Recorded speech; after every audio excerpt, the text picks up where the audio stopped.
material para que a gente possa, então, iniciar.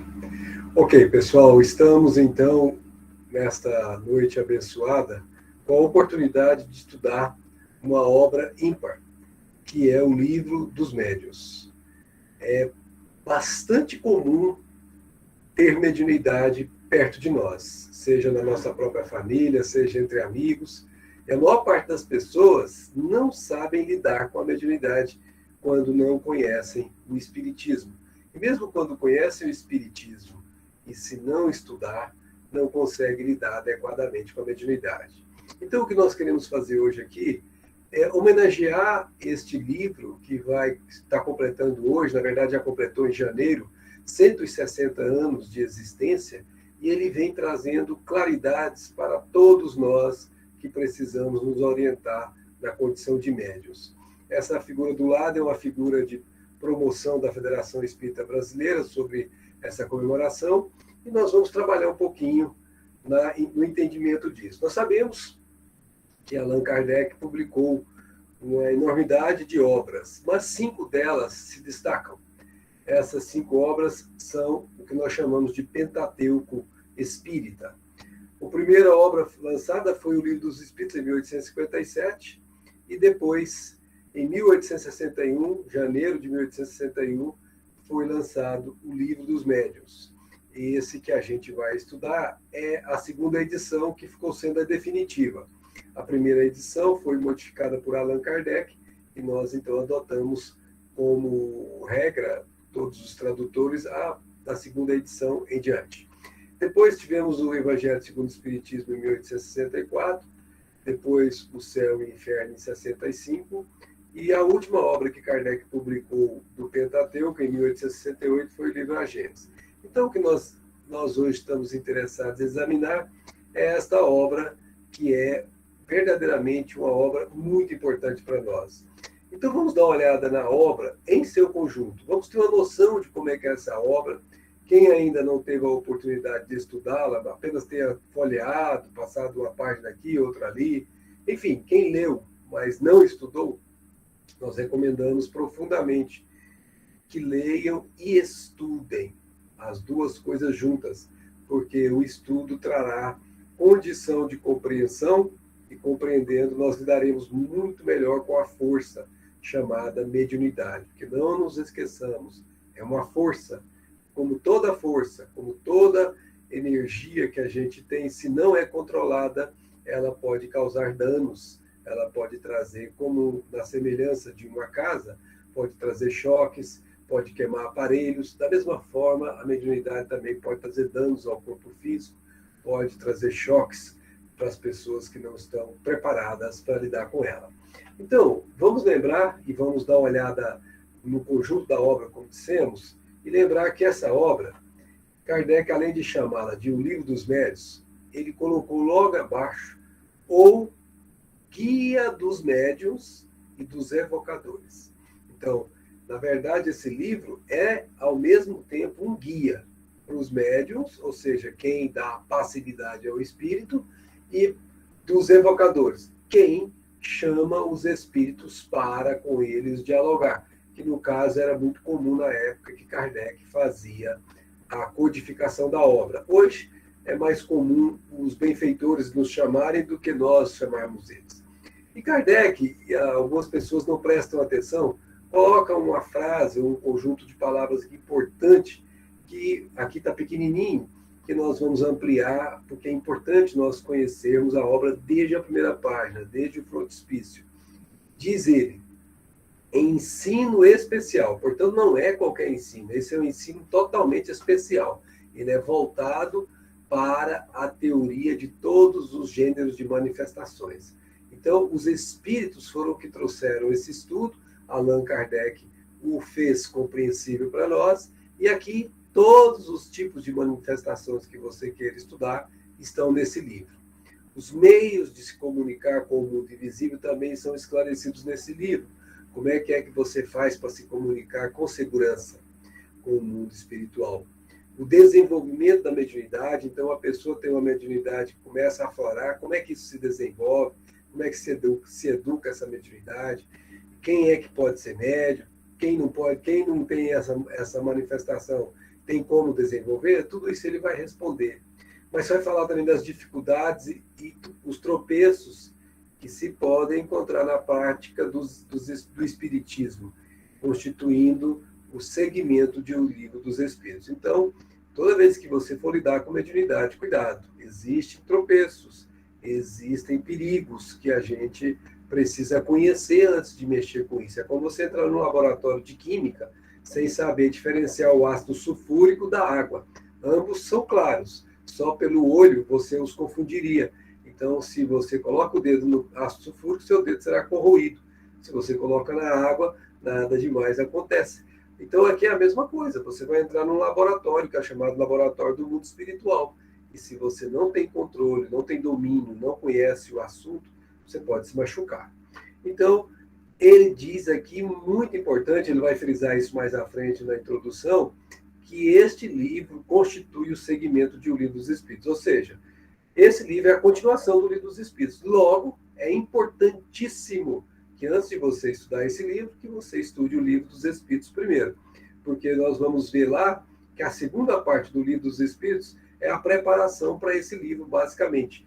Nós vamos ver lá que na segunda parte do Livro dos Espíritos, a gente vai conhecer o que precisa conhecer para depois entrar aqui, propriamente dito, no estudo do Livro dos Espíritos. Então, nós temos um sumário em que essa nota da editora foi colocada, não existia, obviamente, quando Kardec publicou, mas foi necessário colocar para a contextualização no século XX e XXI. E depois tem a introdução, que é do próprio Allan Kardec, e nós fizemos um recorte pequeno aqui só para perceber como é que esse livro é importante. Kardec vai sempre dar para nós alguns pontos importantes. Olha só, dirigimos-nos aos que veem no Espiritismo um objetivo sério, que lhe compreendem toda a gravidade e não fazem das comunicações com o mundo invisível um passatempo. Então, se você ou qualquer pessoa que queira usar esse livro para fazer comunicações com o mundo espiritual como forma de passatempo, esquece. Esse livro não tem essa finalidade. Você está com essa intenção, esse não é o livro para você. Aliás, cuidado, se alguém tem essa intenção, porque obsessões nascem muito dessas brincadeiras que são levadas a cabo sem a devida preparação moral. Então, não é para quem pensa que conversar com os espíritos, entrar em contato com o mundo espiritual, seja um objeto de passatempo. E vamos lembrar que quando Kardec começou a codificar essa doutrina, isso era um passatempo. As mesas girantes, como eram conhecidas, eram muito comuns para as pessoas se divertirem, fazer perguntas com quem eu vou casar, quando eu vou casar, essas coisas todas que, obviamente, de moral elevada não tem nada. Bem, o livro, na verdade, está dividido em duas partes. A primeira parte composta por 4 capítulos, e esses 4 capítulos nós podemos chamar de noções preliminares, que foi o que Kardec nos chamou. E ele começa com o capítulo 1, chamando a nossa análise de uma pergunta importantíssima. Há espíritos? E Kardec vai desenvolver o tema, e você, se estudar e acompanhar o desenvolvimento que ele fez, você chegará à conclusão que há espíritos. Se você não chegar à conclusão que há espíritos, você nem deve continuar o livro, porque se você não tiver a certeza de que os espíritos existem, não faz sentido você continuar estudando o livro, porque o livro vai comunicar com eles. Se eles não existem para você, então não tem sentido você prosseguir no livro.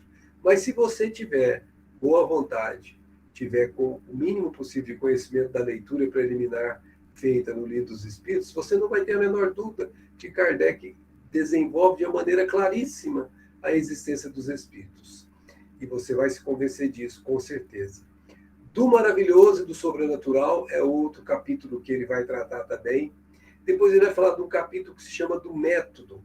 E vamos, assim, apenas dar uma olhada em cada um deles aqui, os dois e o 3, só para a gente ter uma pequena noção do que Kardec chama do maravilhoso, do sobrenatural. Porque para as pessoas, antes do espiritismo, a maior parte das pessoas, tudo que acontecia no campo da mediunidade era considerado sobrenatural, era considerado maravilhoso, era considerado até mesmo milagre.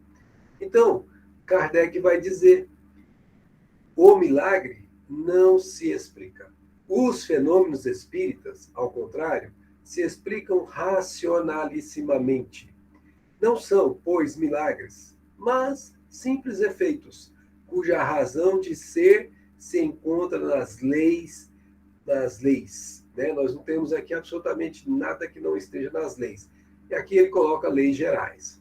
O milagre apresenta ainda outro caráter, o de ser insólito e isolado, ou seja, é uma coisa que acontece uma vez e ela não pode ser reproduzida, né? E ela é insólita, não faz parte do dia a dia, as pessoas ficam, às vezes, assustadas. Kardec diz: ora, desde que um fato se reproduz, portanto, não é mais isolado, e, portanto, não é mais insólito, por assim dizer, a vontade e por diversas pessoas não pode ser um milagre. Então, Kardec vai mostrando com uma análise racional, com análise lógica, por que o fenômeno mediúnico não pode ser classificado como milagre. Depois, no método, ele vai fazer aí uma exposição maravilhosa nessas noções preliminares. Nós tiramos aqui um pedacinho apenas para poder servir de aperitivo para aqueles que realmente gostariam de estudar o livro. Ele diz assim: ora, como pode o materialista, aquele que, obviamente, se prende às coisas aqui da Terra e não acredita nada mais do que o que tem na Terra, do que pode tocar, como pode esse sujeito materialista admitir que fora do mundo material vivam seres, estando crente de que em si próprio tudo é matéria? Então, uma pessoa que acredita nisso, que acredita que tudo nela é matéria, inclusive ela própria é matéria, que ela não tem nada, absolutamente nada no que não seja matéria, como é que você vai colocar essa pessoa para pensar de outra maneira? Como pode crer que exteriormente à sua pessoa há espíritos, quando não acredita ter um dentro de si? Ele não acredita que ele mesmo seja um espírito encarnado, é claro, que se desdobra, que durante a noite ele se desdobra nos sonhos, que às vezes tem os fenômenos mediúnicos que algumas pessoas às vezes fazem de conta que não percebem apenas para não ter que encarar. Mas se essa pessoa que não acredita que há um espírito em si mesma, que ela mesma seja um espírito, como é que ela vai acreditar que existem espíritos no mundo espiritual? Então Kardec diz assim: tratai antes de tudo de convencê-lo, pela observância da própria matéria, de que há nele alguma coisa que escapa às leis da matéria. Então, se começar a levá-lo a refletir, a raciocinar, de que nem tudo está ligado à matéria, ele vai começar a ficar com o que a gente chama de pulga atrás da orelha. Ele vai, então, começar a perceber que há algo mais. E esse algo mais é o que não é, obviamente, capturado pela matéria. Não pode ser apreendido só pela matéria. Então, com isso, ele passa a ter outra visão. Aí Kardec diz, numa palavra, primeiro que você torna essa pessoa espírita, cuida de torná-la espiritualista. Ou seja, ao invés de materialista, Kardec diz que para essa pessoa virar uma espírita, ela primeiro tem que virar espiritualista. Ou seja, ela tem que acreditar que existem coisas além da matéria, que existem forças superiores à matéria, que estão fora do campo da matéria. No momento que essa pessoa se convencer disso, pela a experiência, pela observação, pela análise, pela observação dos fatos de verdade, essa pessoa não será mais uma pessoa que nós chamamos de materialista. Ela terá uma visão diferente da vida. Aí sim, essa pessoa está se preparando para ser espírita. Então aqui Kardec deixa claro que há dois tipos: ao espiritualista e ao espírita. Nem todo espiritualista é espírita, mas todo espírita é espiritualista. Então, para uma pessoa ser espírita, necessário é que ela seja primeiro espiritualista, independentemente de qual escola religiosa que ela professe, ou mesmo se não professe escola religiosa alguma. Mas para ela se tornar espírita, ela tem que ter a crença sensata dentro de si mesma desta realidade que foge aos limites da matéria. Depois do capítulo 4 dessa primeira parte, Kardec chama dos sistemas, e a gente recomenda a todos para ler, porque ele faz uma análise que, na época dele, muitas pessoas questionavam e contestavam o espiritismo. Então, apresentavam uma série de sistemas que eles inventavam para poder derrubar o espiritismo, mas nenhum deles conseguiu derrubar, pelo contrário. Cada vez que eles lançavam, o espiritismo se fortalecia. Então, Kardec vai analisar os principais deles nesse capítulo 4. É importante a gente conhecer isso, porque ainda hoje, por incrível que pareça, tem pessoas que ainda tem alguns tipos de sistemas desses como crenças de suas vidas atuais. Bom, quando a gente termina a primeira parte, que é essa parte, vamos chamar assim, introdutória, Kardec então entra no livro propriamente dito, que é a segunda parte. E ele compõe esse livro com 32 capítulos. E essa segunda parte ele chama de das manifestações espíritas. Aqui, todo tipo de manifestação, seja um ruído que não foi causado por um agente material, seja uma visão que você tem ou que uma pessoa tem que não seja percebida por outras pessoas, enfim, qualquer tipo de manifestação espiritual que exista foi estudado por Kardec. E ele dividiu esse estudo em 32 capítulos exatamente por isso, porque é muito trabalho que ele teve para poder chegar a essa conclusão. Então, no capítulo 1, por exemplo, ele fala da ação dos espíritos sobre a matéria. Como é que o espírito faz com que a matéria seja por ele tocada, ou seja por ele provocada, seja por ele, de alguma forma, influenciada. E você pode até perceber essa influência. Como é que eles levantavam a mesa? Como é que eles faziam a mesa girar? Kardec explica aqui. E logo no capítulo seguinte, que eram as manifestações físicas. Tem as manifestações intelectuais e as físicas. E aí ele trata especificamente das mesas girantes aqui, ensinando-nos como é que eles faziam isso, qual é o mecanismo.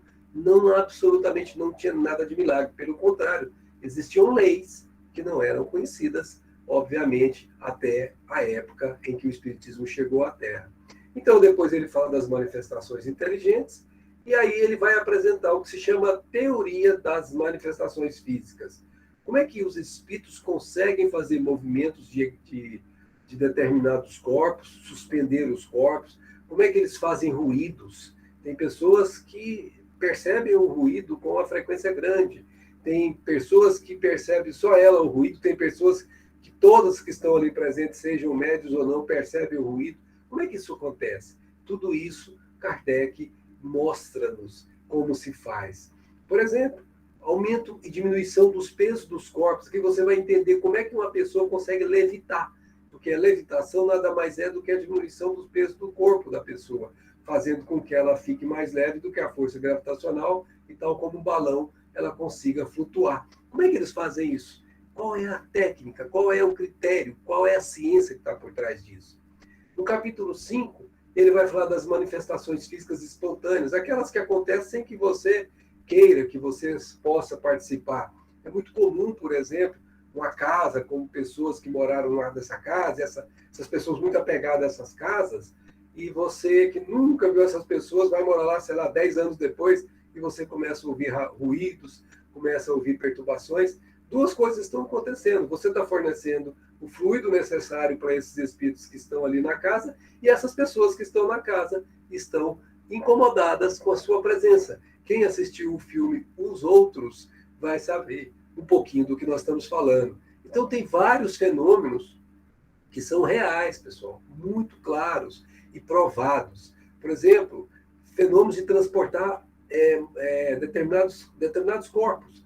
Por exemplo, tem transporte de uma planta lá da Índia, lá para a Inglaterra, isso está registrado fotograficamente. A planta não podia ser plantada na Inglaterra, ela não desenvolveria na Inglaterra, e a planta apareceu na Inglaterra num vaso. Isso está no livro No País das Sombras, de Elizabeth de Esperança, que é uma médium de efeitos físicos muito, muito forte. Então, assim, tudo isso Kardec explica como é que funciona. Das manifestações visuais, por que você consegue ver espírito e outro não consegue? Quando é que você consegue parar isso ou se você não consegue parar? Como é que funciona isso? Tudo isso é muito importante. Como é que eu separo isso do que seja alucinação? Porque existe a alucinação propriamente dita. Kardec ensina em detalhes aqui nesse capítulo 6. No 7 ele fala da bicorporidade e da transfiguração.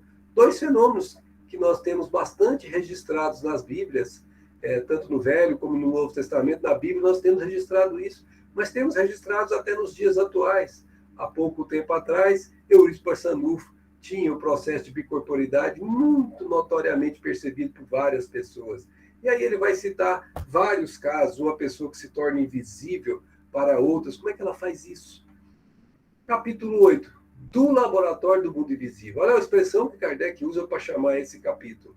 Do laboratório. Existe verdadeiramente um laboratório. Só que a manipulação não é de reagentes dentro de um cadinho, dentro de uma determinada pipeta, não. Aqui nós estamos falando de manipulação de fluidos. E como é que os espíritos fazem essa manipulação? Então, como é que eles conseguem construir as suas roupas? Por que o Dr. Bezerra de Menezes aparece com aquela barba? Será que ele tem aquela barba no mundo espiritual mesmo? Ou será que ele utiliza essa barba para quando ele vai se manifestar, ele ser reconhecido? A formação espontânea de objetos tangíveis, como é que isso acontece? A mudança de propriedade da matéria, a ação magnética curadora, como é que se dá a cura? Aqui também explica. E dos lugares assombrados, que nós falamos agora há pouco, Kardec fala detalhadamente disso. Depois, no capítulo 10, da natureza das comunicações. Aí vai falar de comunicações que são daquele nível baixo, comunicações que são frívolas, que não fala de nada útil, só coisa que a gente vê nas conversas de pessoas que não têm o que fazer, como se diz na linguagem popular. Do mesmo jeito acontece no mundo espiritual. E tem as conversas ou as comunicações sérias que nos ajudam a instruir. E o espiritismo fica só com as sérias e instrutivas. As outras, é como ele disse no início do livro, esse livro é destinado a quem quer estudar seriamente. Portanto, ele vai mostrar como não se envolver com essas conversações ou essas comunicações frívolas ou grosseiras.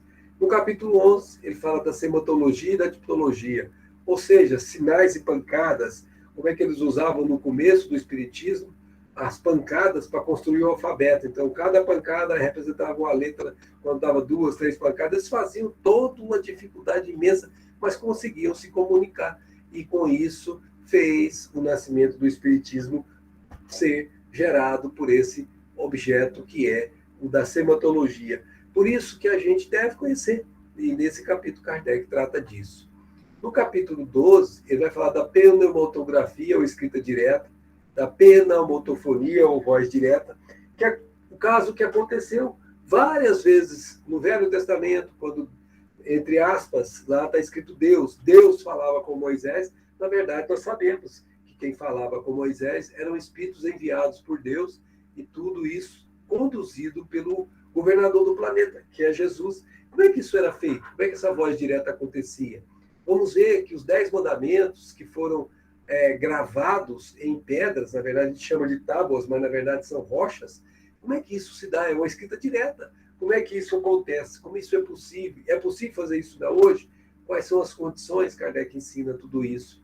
Aí entra no campo que nós, os espíritas, já estamos mais habituados, que é o capítulo 13 da psicografia, quando a gente, então, escreve de maneira indireta ou escreve de maneira direta. Na época de Kardec se utilizavam as pranchetas, as cestinhas, e depois percebeu-se que a própria mão do médium pode fazer isso e se abandonou isso. Então hoje ninguém mais usa isso, mas no começo do espiritismo sim.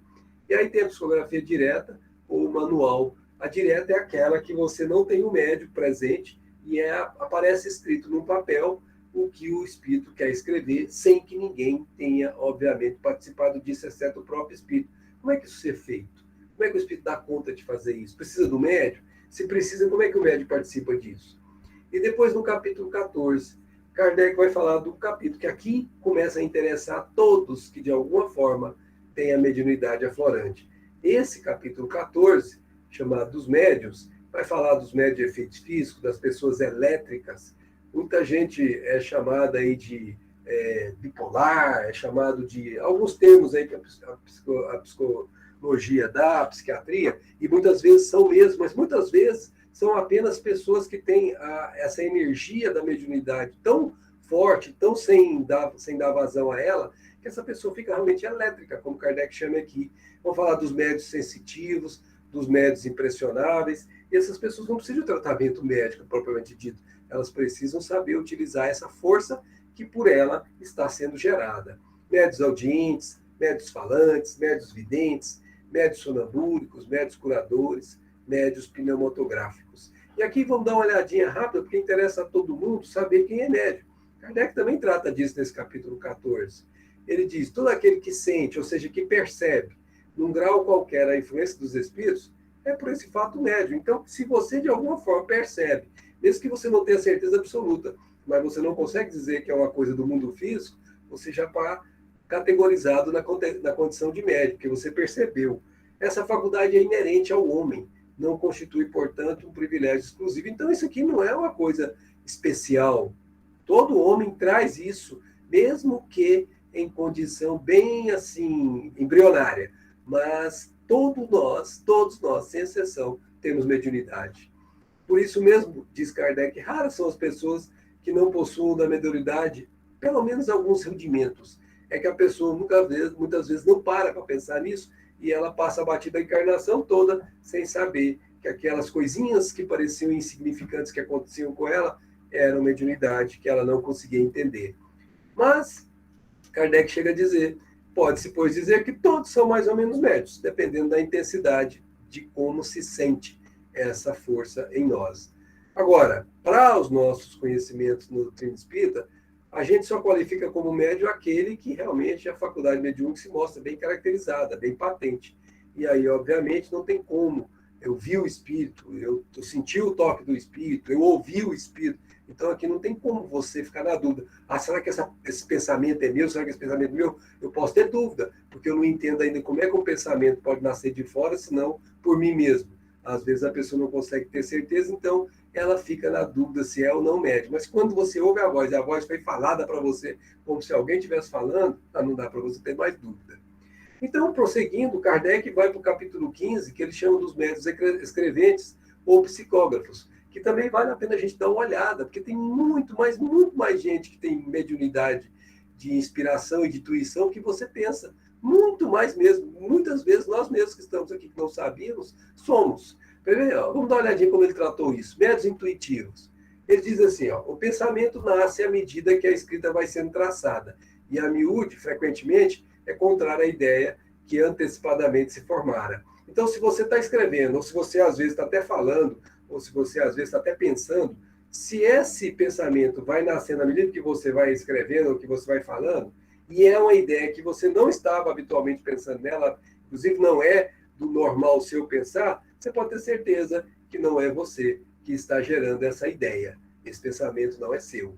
Pode mesmo estar fora dos limites de conhecimentos e capacidade do médium. Aí fica mais claro ainda, não tem como você fugir. Mas eu nunca ouvi falar disso. Quem assistiu o filme do Chico Xavier vai lembrar de quando ele era pequenininho, que a mulher estava com um problema no parto, para ter o parto, e aí ele falou o termo técnico que o Espírito mandou ele falar, e foi uma dificuldade imensa para ele pronunciar a palavra, que não era fácil realmente, e que realmente não fazia parte do vocabulário dele, aquilo não era do conhecimento dele, então isso veio de fora. O médium intuitivo age como faria o intérprete, pois tanto ele ouve e vai passar para o outro o que ele ouviu. O médium tem consciência do que escreve, embora não exprima o seu próprio pensamento, então ele sabe o que ele está escrevendo. Se ele já tiver categorizado-se como médium, ele sabe que não é dele o pensamento.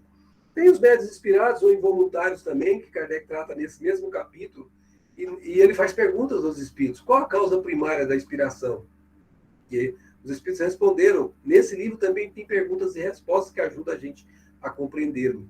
Espírito que se comunica pelo pensamento. Então, quando você está falando, a pergunta foi qual é a causa da primária da inspiração. Então, a comunicação vem do espírito, que pelo pensamento se comunica com você.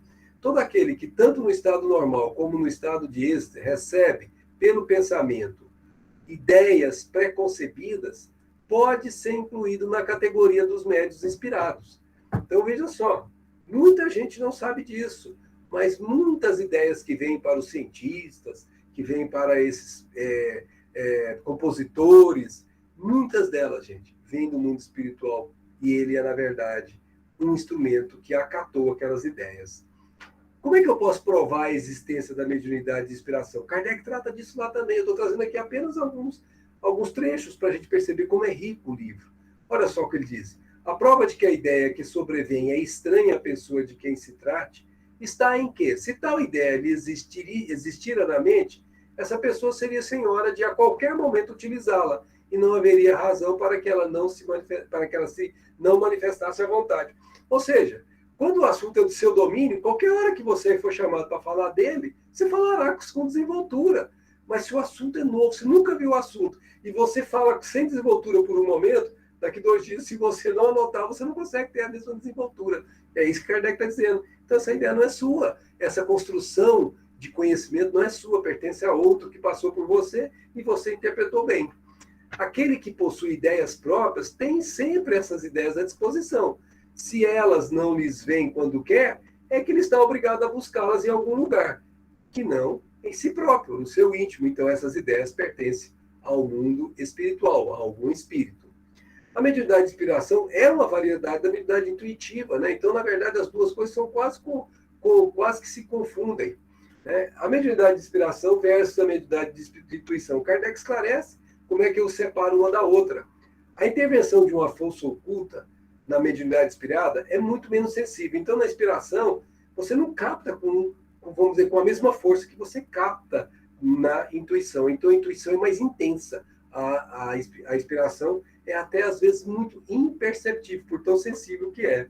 Por isso que, ao inspirado, ainda é mais difícil distinguir o pensamento próprio do que lhe é sugerido. Então, a pessoa fica na dúvida mesmo, porque é difícil ela perceber que essa inspiração veio de fora. Mas atenção, vou falar por experiência própria. Eu achava um absurdo, falar, porque esse pensamento é meu. Da onde que esse pensamento veio de fora? Quando eu comecei a estudar, quando eu comecei a observar, usando a lógica, gente, sabe que esse pessoal do Livro dos Espíritos tem razão? Porque eu estou vendo aqui, não tem sentido eu estar pensando nisso, o negócio veio de uma hora para outra na minha cabeça, de onde que veio isso? Aí eu comecei a marcar isso, comecei a observar, a notar e comecei a perceber que não era meu. Depois de um tempo, isso chama desenvolvimento da mediunidade. Eu já consegui até perceber a inspiração pelos fluidos, porque o benfeitor que chega ao meu lado, às vezes eu sinto alguns arrepios que denotam claramente que ele está do meu lado. Às vezes ele chega a passar a mão na minha cabeça e a minha cabeça arrepia e eu sinto que está ali a presença dele. Então, quando você vai começando a juntar as coisas, você começa a perceber, mesmo que você não veja, mesmo que você não ouça, você não fale pelo Espírito, você não escreva, você vai conseguir perceber que você tem ao seu lado um Espírito que está te inspirando. A espontaneidade é o que, sobretudo, caracteriza o pensamento daquilo que nós chamamos de mediunidade de inspiração. Ó. Então, é muito espontâneo. Você não está esperando e vem aquela espontaneidade, vem aquela ideia. E para a gente avançar, aqui eu dei só, obviamente, alguns pontos que eu considerei importante a gente compartilhar para estimular cada um de nós a buscar mais, a estudar esse livro, que ainda é pouco estudado, viu, gente? Aí tem o capítulo 16 dos médios especiais, nós não vamos falar nada dele, mas tem o capítulo 17, que é interessante dar uma olhada, que fala da formação dos médios, interessa para todos nós. Eu fico vendo absurdo, pessoal, e eu falo isso com toda a propriedade, porque como eu dou palestra em vários lugares do país, especialmente em cidadezinhas pequenas, é muito comum aquelas casas espíritas que não têm ainda o hábito do estudo, elas colocarem os médios na mesa sem nunca ter falado em espiritismo para eles. E aí você vê tanta coisa estranha que você fala assim, gente, isso aqui não é espiritismo, apesar de ser comunicação mediúnica. Então, é importante a gente perceber que não pode se colocar qualquer pessoa numa reunião mediúnica a qualquer momento. A pessoa tem que ser preparada, tem que ser formada. E Kardec fala disso. Ele diz assim, infelizmente, nós não dispomos até hoje de nenhum meio para diagnosticar, ainda que de forma aproximada, que alguém possua essa faculdade, ou seja, a faculdade mediúnica. Não tem como você falar, você é médio e você não é médio, sem que você experimente. É o que Kardec vai dizer. Os sinais físicos que algumas pessoas tomam por indícios, nada tem de infalível. A pessoa deu uma tremedeira. A pessoa teve uma... Gente, isso pode ser um processo fisiológico natural. Então não dá para você dizer que isso é mediunidade. Precisa conhecer mais a fundo. A mediunidade, se manifesta nas crianças, manifesta nos velhos, nos homens e mulheres, sejam quais forem o temperamento, pessoa pacífica, pessoa irascível, pessoa brava, pessoa mansa, o estado de saúde, a pessoa pode estar doente, a pessoa pode estar saudável, o grau de desenvolvimento intelectual, a pessoa pode ser analfabeta, a pessoa pode ser super intelectualizada, e o grau de desenvolvimento moral, a pessoa pode ter aquela moral elevada, aquela moral cristã, ou pode ser uma pessoa completamente sem moral, a pessoa que não se preocupa absolutamente nada com o outro, que só cuida de si mesma, egoísta ao extremo. Não importa, qualquer que seja o tipo dessas pessoas, a mediunidade alcança indistintamente qualquer um desses tipos. Aí Kardec diz que só existe um meio de você comprovar a existência da mediunidade. Como é? Experimentar. Quando você começa a estudar espiritismo, você começa a experimentar. Quando você começa a estudar o livro dos médios, quem faz o curso do ESG, que é muito importante as casas espíritas terem, você começa ali a ter a oportunidade de perceber certas coisas e ter alguém que é mais veterano do que você, alguém mais experimentado do que você, alguém que já passou pelo que você está passando, que consiga dar para você alguma orientação. E aí você não fica perdido. Você sabe o que está acontecendo, porque a experiência é o que conta aqui. Para que o espírito possa comunicar-se, diz Kardec, é preciso que haja relações fluídicas entre ele e o médium, que nem sempre se estabelecem instantaneamente. Então, quando eu falei do meu benfeitor, que sempre aparece para mim, eu sinto a presença dele pelas relações fluídicas, nós também, quando vamos dar passividade para um determinado espírito, a gente precisa ter essa relação com ele, que se estabelece momentaneamente e depois termina. E, às vezes, essa relação não se faz do dia para outro. Às vezes, a relação se faz ao longo de semanas. Muitas vezes, a pessoa, quando vai participar da reunião mediúnica, por exemplo, ela começa a experimentar umas sensações diferentes no dia anterior ou na véspera da reunião, dependendo de cada caso. Por quê? Porque o espírito se aproximou dela. E quando ela começa a se aproximar, é exatamente a preparação para que a comunicação se dê. E Kardec ensina tudo isso lá, gente, como fazer isso com segurança. Só à medida que a faculdade se desenvolve, é que o médium adquire pouco a pouco a aptidão necessária para pôr-se em comunicação com o espírito que se apresente. Então, não é qualquer espírito que você vai conseguir dar comunicação, não é qualquer hora que você vai conseguir dar comunicação, não é em qualquer lugar. Então, existem leis que precisam ser conhecidas. Antes de pensar em obter comunicação de tal ou tal espírito, você não vai escolher o espírito conforme o seu gosto. Nem sempre você vai conseguir isso. É preciso que o aspirante se empenhe em desenvolver a sua faculdade, fazendo para isso um apelo geral e se dirigindo principalmente ao seu anjo da guarda. Então, um trabalho desse, de desenvolvimento da mediunidade, tem o acompanhamento do nosso benfeitor que está conosco o tempo todo. Tendo consciência do que escreve, o médium naturalmente levará a duvidar da sua faculdade. Não se sabe se o que lhe sai do lápis vem dele mesmo ou do espírito. Isso acontece frequentemente. Não tem absolutamente que se preocupar com isso e deve prosseguir apesar de tudo. Por quê? Se observar a si mesmo com atenção, facilmente descobrirá no que escreve uma porção de coisas que não se passavam pela sua mente e que até são contrárias às suas ideias. Prova evidente de que tais coisas não provêm do seu próprio espírito. Que continue, pois, e a dúvida se dissipará com a experiência. Olha a palavra experiência de novo aqui. Se apesar de todas as tentativas, eu quero ser médium, meu Deus, eu quero ser médium, a mediunidade não se revelar de modo algum, deverá o aspirante a ser médium, ostensivo no caso, como renúncia, deverá o médium, né, a ser médium, como renuncia o canto quem reconhece que não tem voz. Então, se você está vendo que não tem a mediunidade, passou pelas experiências, não aflorou nada, é alguém que não tem preparo para ser cantor. Então, abandona esse caminho e vai buscar outro. E aí nós temos ainda, no capítulo 18, para a gente fechar aqui um pouco do aperitivo, dos inconvenientes e perigos da mediunidade. É muito importante você estudar esse capítulo se você está mexendo com isso, porque existem riscos, e eles não são riscos pequenos. Haverá inconvenientes em desenvolver-se a mediunidade nas crianças? Por exemplo, tem crianças que com 9 anos de idade veem espíritos dentro do quarto. E como é que você vai lidar com isso? Como é que você vai fazer com isso? Lá está ensinando você. Certamente, e sustento mesmo que é perigoso você desenvolver a mediunidade das crianças, pois que esses organismos débeis, são organismos frágeis e delicados, sofreriam por esta forma grandes abalos. As respectivas imaginações, excessiva sobreexcitação. Então, uma criança de 9 anos, de 10 anos, não está com o seu corpo formado, e ela vai ter problemas se envolver com isso. Assim, os pais prudentes devem afastá-la dessas ideias, ou, quando nada, não lhes falar do assunto, senão do ponto de vista das consequências morais. Então, não vai trabalhar isso com criança. No entanto, pergunta Kardec, crianças que são médios naturalmente, apresenta isso, o mesmo inconveniente? Aqui ele usou a expressão médio naturalmente. Não. Quando numa criança, a faculdade se mostra espontânea, é que está em sua natureza e que a sua constituição se presta para isso. Então, você tem que saber separar se o seu filho, se o filho de algum parente conhecido seu, ele tem isso naturalmente nele, ele preparou-se quando estava no mundo espiritual para ser médium, ou se você tem um evento que aconteceu pontualmente, uma influência de um espírito, e manifestou, e o seu menino ou sua menina teve aquele momento. Você tem que saber separar, para você não colocar um que está preparado, colocar um que não está preparado na mediunidade e deixar de colocar o outro que está preparado. Vamos lembrar que Allan Kardec, se utilizou de médios que tinham 13 anos de idade, por exemplo.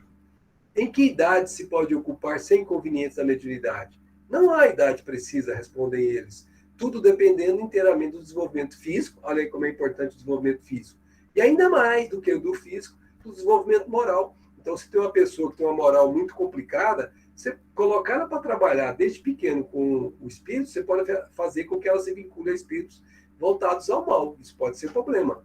A criança de 12 anos, a quem tal coisa afetará menos do que algumas pessoas já feitas. Então, tem que estudar para saber cada caso. Depois, tem o capítulo 19, que é o papel dos médiuns nas comunicações espíritas, o que você tem que fazer, o que você não tem que fazer, da influência moral do médico, como é que você atrapalha ou ajuda numa comunicação, o meio, você vai fazer mediunidade na sua casa, numa casa espírita, onde você vai fazer? Isso tudo tem influência. Da mediunidade dos animais, será que os animais têm mediunidade? Kardec trata disso. Da obsessão, o que é essa tal de obsessão? Quais são os graus? Como se faz para combater essa obsessão?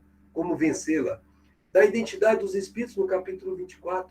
Como saber se aquele espírito que está se dizendo fulano de tal, se ele é realmente fulano de tal? Será que dá para dizer isso em todos os casos? Kardec vai nos ensinar. Das evocações, eu devo chamar o espírito a participar da reunião mediúnica? Como fazer isso se eu for chamar? Normalmente, quando nós fazemos, nós chamamos sim, mas nós chamamos Jesus, nós chamamos os benfeitores que cuidam daquele trabalho, mas não chamamos pelos nomes, chamamos de espíritos benfeitores porque sabemos que eles estão ali para esse tipo de trabalho. Na época do Kardec, era necessário chamar certos espíritos para responder perguntas, porque ele estava concebendo uma nova doutrina. No capítulo 26, vai fazer das perguntas que se podem fazer aos espíritos. Então, não é tudo que você pergunta para os espíritos. Você vai fazer perguntas que não são adequadas, você vai ter problemas. Das contradições, das mistificações, nem tudo que os espíritos dizem é verdadeiro, porque nem todos os espíritos são do bem. E muitos deles tentam mentir, tentam enrolar. E muito comum acontecer isso é quando a pessoa vai para a mediunidade naquilo que se chama passatempo. E do charlatanismo e do embuste. Quantas pessoas já caíram, já se perderam nessa situação. E das reuniões e das sociedades espíritas. Como fazer essas sociedades espíritas? Como é que isso se monta? Como é que se organiza? Por que chamava sociedades? Porque Kardec fez a Sociedade Espírita de Paris como seu laboratório de trabalho. E depois, no capítulo 30, ele fez um regulamento da Sociedade Parisiense dos Estudos Espíritas, que era exatamente para servir de modelo para as sociedades nascentes a partir dela. No capítulo 31, Dissertações Espíritas, ele vai mostrar algumas e vai mostrar para nós algumas comunicações apócrifas, que lá assina, por exemplo, Bezerra de Menezes, eu não vou dizer Bezerra de Menezes porque não tinha naquela época Bezerra de Menezes, mas assina por Santo Agostinho, e, na verdade, não era Santo Agostinho coisa alguma. E como é que você identifica? Kardec demonstra. E, por fim, como era um livro novo, como era um vocabulário novo, Kardec faz esse vocabulário espírita que coloca como se fosse um dicionário para nós. A nota explicativa e o índice geral foi, obviamente, introduzido depois que Kardec nos trouxe esse livro. Bom, agora que nós já estamos nos aproximando desse final, precisamos fazer algumas reflexões.